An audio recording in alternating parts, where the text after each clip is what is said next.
प्रतिमा recording studio Sheikhpura.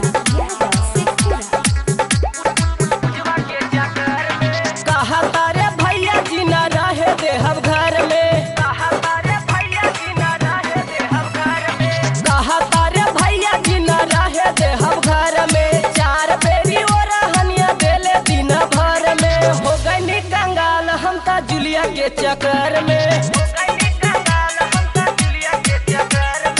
गई कंगाल हम ता पुजवा के चक्कर में।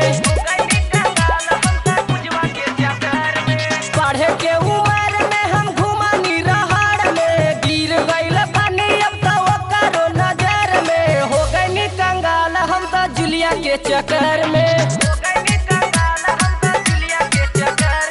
हो गई कंगाल हम तो पुजवा के चक्कर में।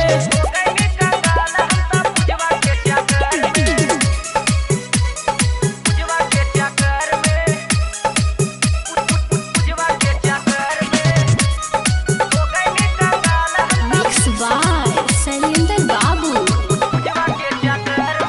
ओ करेला पाप कैनी पाकिट मारनी भाई के, गाली पछाप अभी देले उनकर थाप के।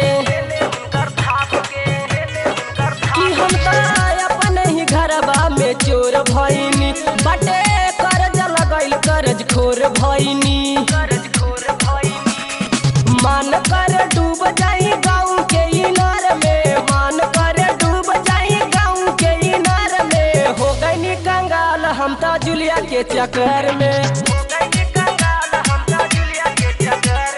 हो गई कंगाल हम तो पुजवा के चक्कर में।